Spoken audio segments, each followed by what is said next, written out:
everyone, Carol from Segovia Quilts here.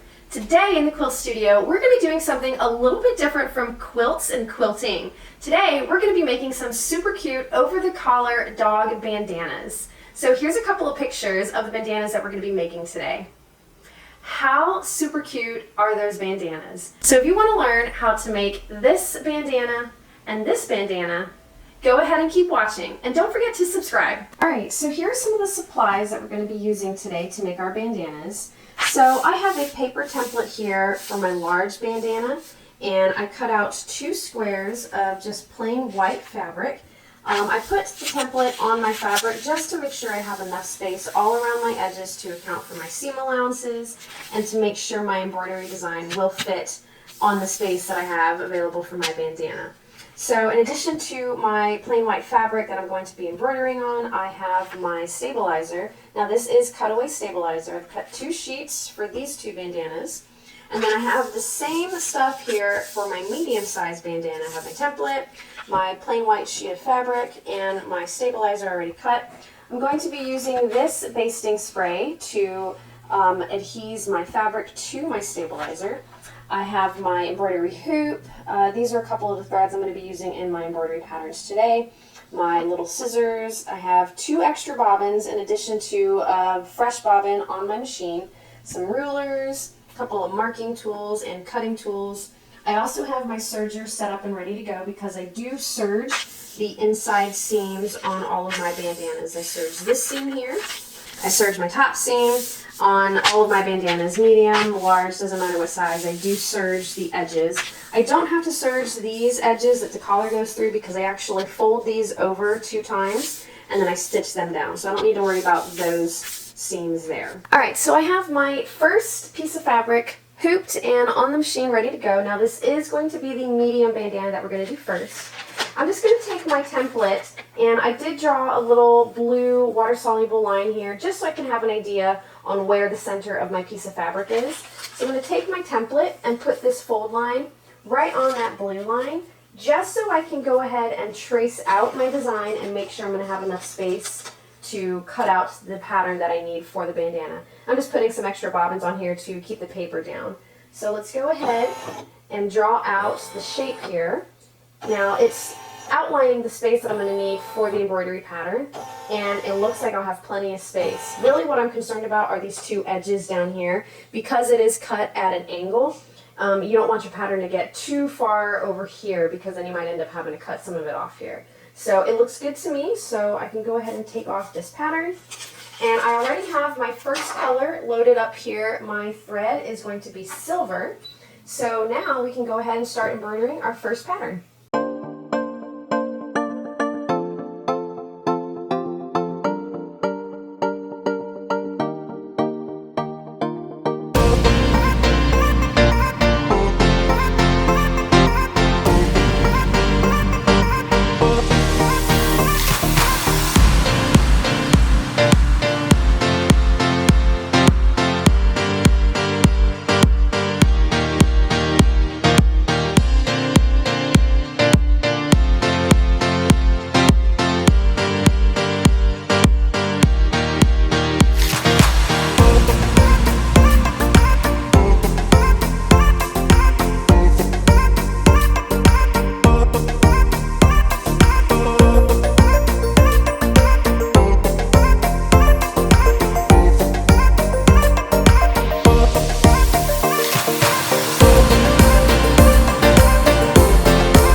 medium.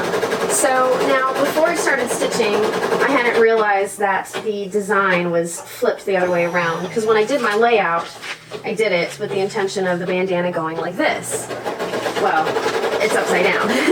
So that means it's going to now be like this, and to have the design in the middle of the bandana pattern, I don't have enough fabric down here for the tip of the bandana. So what I was thinking is I'm going to cut it straight across on the bottom, and I found this super cute blue, red, and white polka dot fabric that I'm going to add to the bottom of the bandana. So this will give me that extra length that I need, and it's super cute and it matches the colors like perfectly. So I think I'll go ahead and do that, and then the bottom of the bandana will just have this little splash of color. And I might even consider doing it on the sides. I don't have to because I do have enough fabric on the sides, but maybe it'll just give it that little extra pop. I don't know, we'll see what it looks like once I add this bottom strip and see if it looks fine just with that, or if I think I need to add something to the sides. So yeah, so I'm gonna go ahead and do that.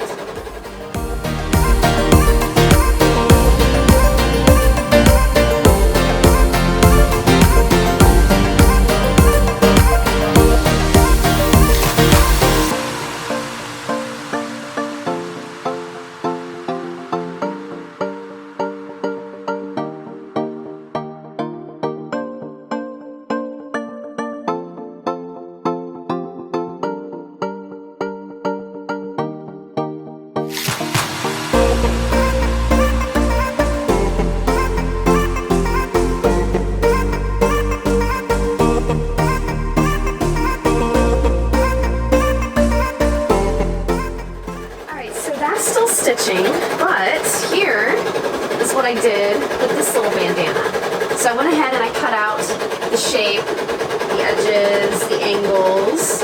I snipped all of the threads in the middle. There are a couple of jump stitches between some of the letters. They're awfully tiny, and I should try and get my little scissors in there. I don't want to risk ruining the actual design, so I might leave those, but you really can't even see them when you're looking at it from a distance.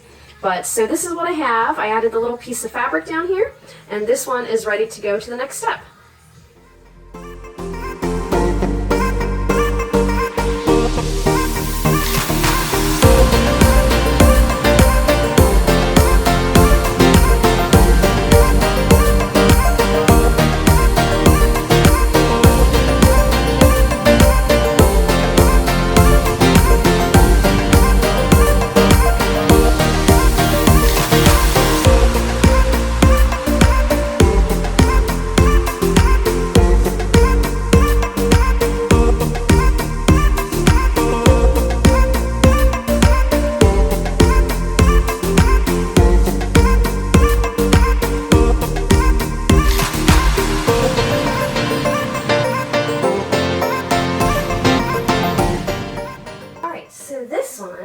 Is done stitching, so let's have a look at it. Now this is one of the large bandanas, so this one is going to be 2 inches longer and 2 inches wider. So here it is, and I changed the orientation of this one so that the bandana can angle down this way, and then we have plenty of fabric down here where I don't have to add anything to the end or anything like that like I did with the medium one. So here's this one. So now I'm going to do our third bandana and get that one loaded up and ready to go.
my large bandanas that we're working on. So I went ahead and I cut out the actual bandana shape from this one. So what I did to do that, now I don't normally do this when I'm making just a regular bandana, but because these are embroidered and I want to make sure that the embroidery is right where it needs to be, what I do is I take this template that I have, my paper one, which this is the medium one. I have my large one placed down already.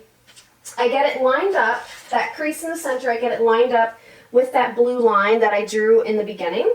And then I make sure I have enough space all the way around to give myself a 1/2 inch seam allowance.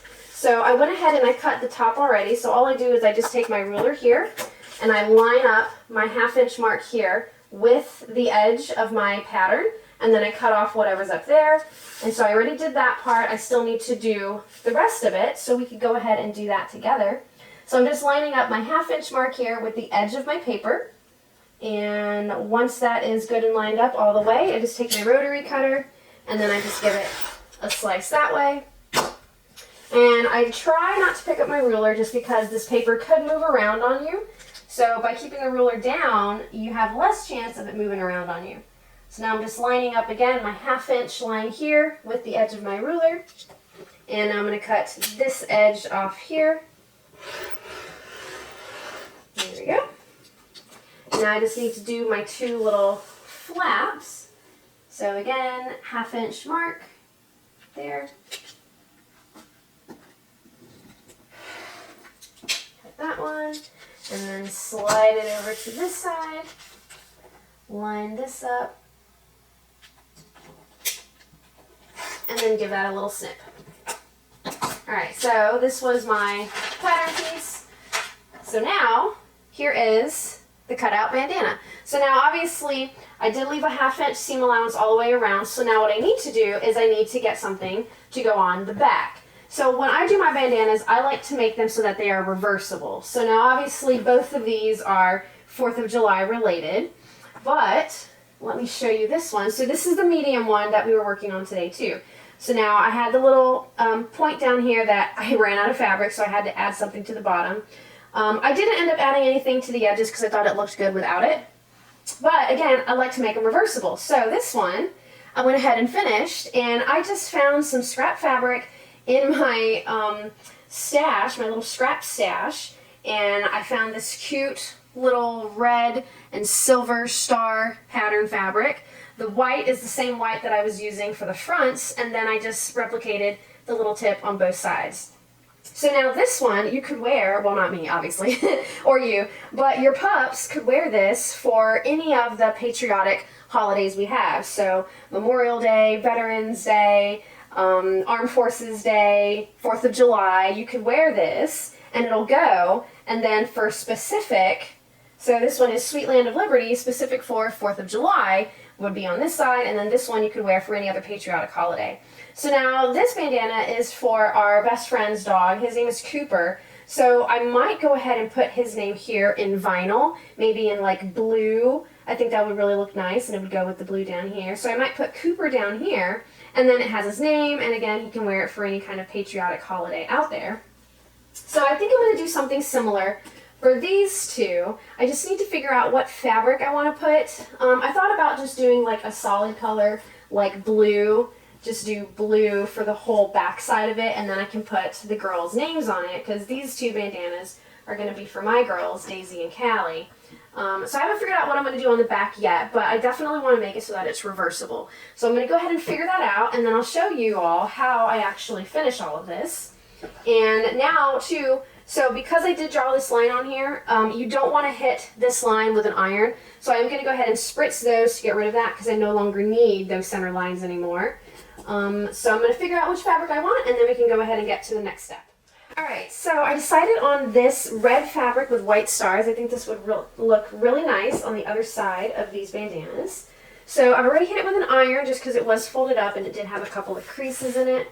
Now all I'm going to do is I'm going to lay these out, and I'm going to make sure I don't include my selvage, but I'm going to lay these out here, and I'm just going to cut around the bandana. And then I'll have essentially a mirror image for the exact size that I need. So I'm just going to go ahead and cut around here.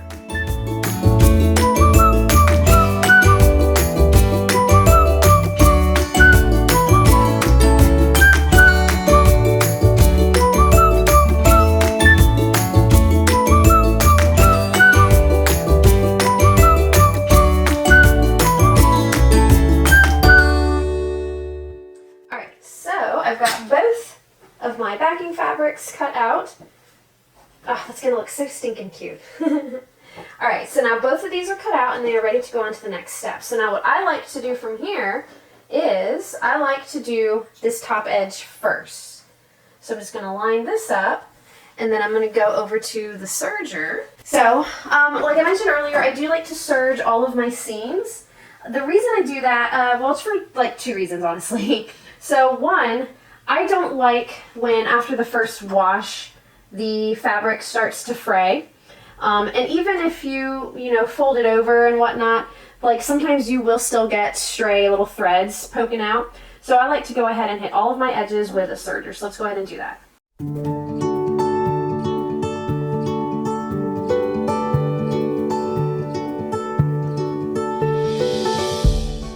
you go. Yeah, so it gives it a very nice clean finish. And then on this side, it gets the interfacing, it catches it in there. So we've got that. So now we're going to go over to the ironing board. I'm going to go ahead and press this open. All right, so I've pressed both of these open.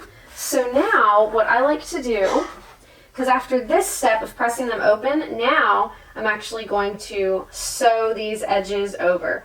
And to do that, instead of serging, what I do is I fold it over 1/4 inch, and then I hit it with an iron. And this just gives us a nice crisp seam for our fold. So I'm going to hit that with an iron, and I'm going to do that to all 4 sides, the 2 on this one and then the 2 on the other side. And what I'll do is I'll trim this off before I sew it, but for right now I'm just going to tuck it under there. So again, fold it over 1/4 inch, and I'm getting the interfacing on the white side too, or the stabilizer. So that is also getting folded over 1/4 inch.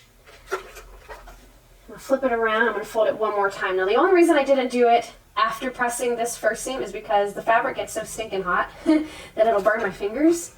So I hit both sides first, and then I do the second fold just so I don't burn my fingers. If you're able to do it, you know, fold and press both times without burning your fingers, then good on you, but I'm not able to do it. Maybe I need some like oven mitts or something.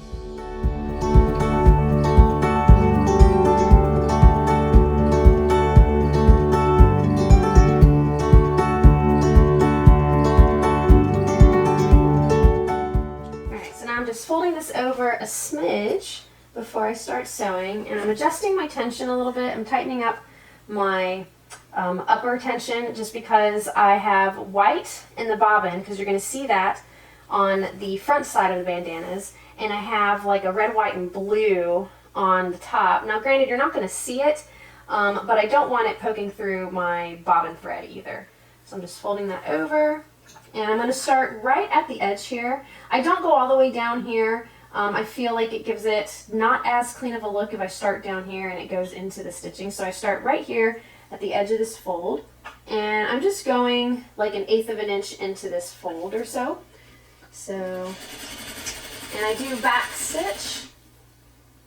Gives it a nice secure hold. I'm just going to tuck that little tail from our serger right in there so that will get sewn up in there.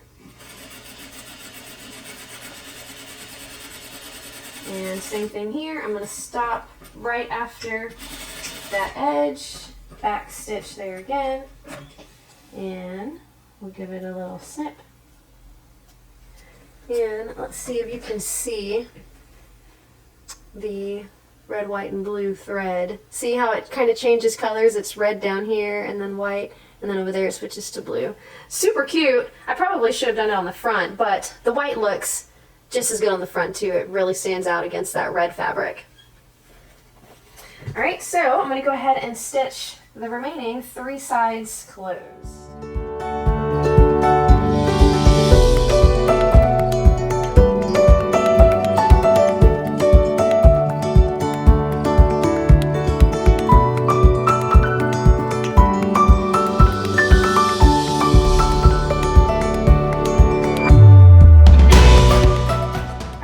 Have all the side edges sewn together. So now the next step is, so this is the front pretty side, okay? So I'm going to fold it so that you see the wrong sides facing out, And now we're going to actually sew up these long edges. So now all I'm going to do is I'm going to line up my two edges right here, and I'm going to try and line it up the rest of the way here. It'll be easier once we get it on the serger. So I'm just going to get that lined up. We'll stick it under my presser foot here, and then we'll sew down a little bit and line it up some more. Okay. And again, I'm catching the stabilizer interfacing here in this seam as well. And we're going to come down to the point.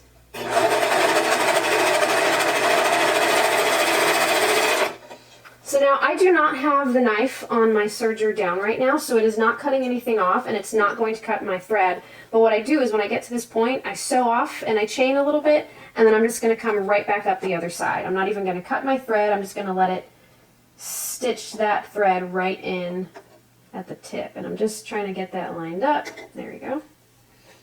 So we'll straighten this out a little bit.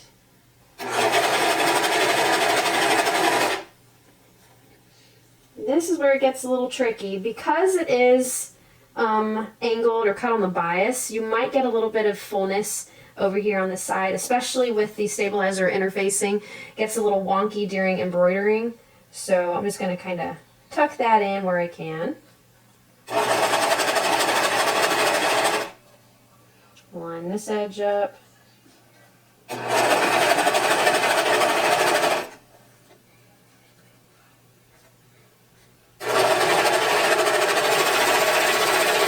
And I'm going to chain off a little bit, and I'm going to go right into the next one again. So pretty sides here. I'm going to fold pretty sides touching.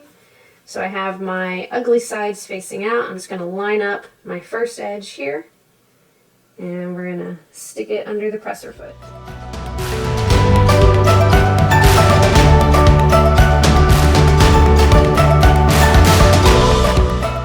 And I'm just going to cut right here. I left about 1.5 inches or so on the edge. So now I'll show you what the next step is. Alright, so now I have these little tails here on both sides from the serging. So I have here just a little darning needle.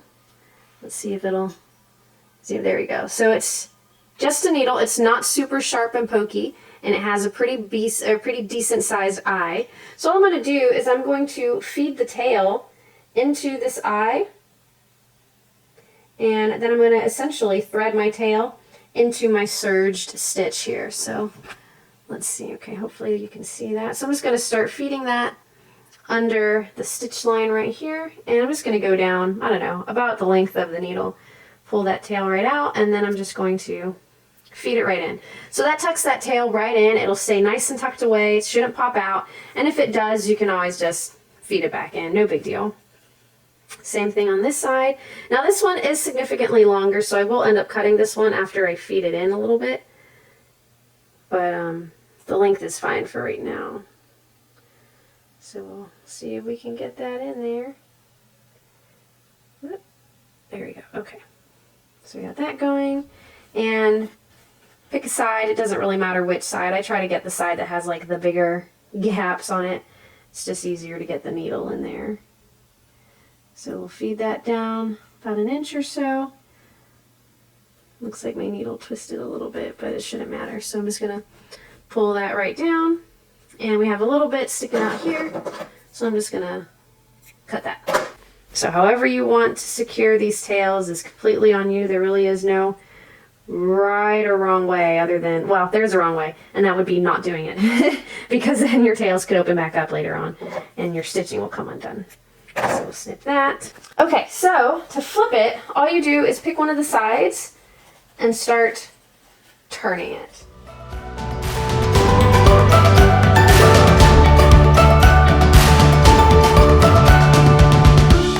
And I have here a little wooden, I don't know, pokey stick. It came with a box of polyfill that I bought. It was a 10-pound box of polyfill that I bought, and it comes with it. Usually you use it if you're making like the little stuffed teddy bears or anything like that, and it comes with it, and you just stuff the stuffing into your project. But I use it to poke out the tips of my bandanas.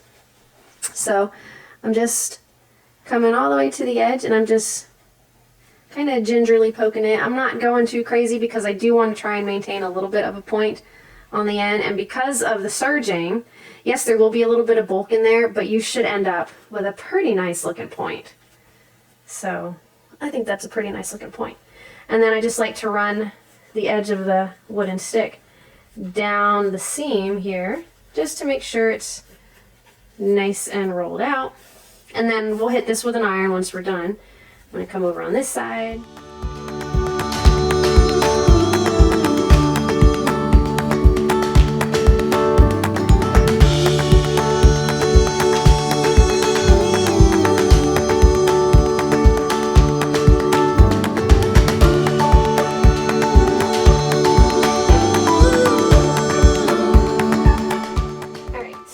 So I'm just going to give it a little rub. Again, I'm going to hit it with this wooden dowel. And it's definitely a lot easier when you're doing it on a flat surface because you can feel the seam inside.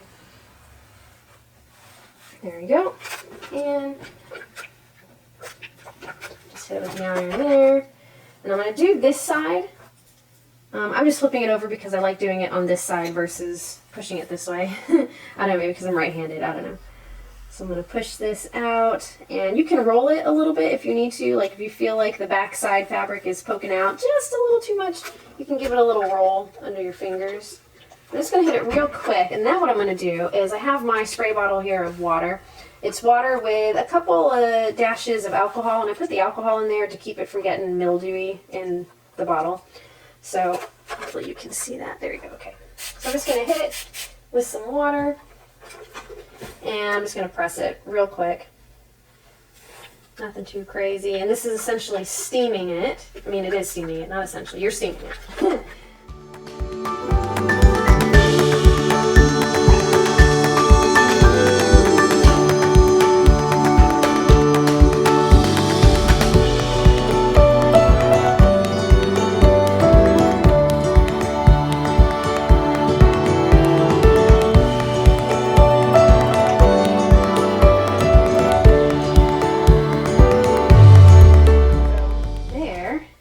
Again, and this tip here came out nice as well.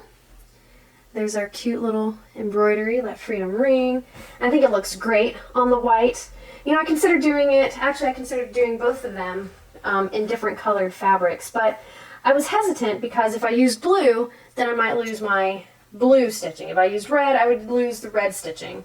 You know, so it's like, oh, okay, well, white seems to be the best option, so that's what I did. So I went with white. And got the back side. I might add the girls' names back here like I'm going to do with Cooper's bandana. Let's get that one too.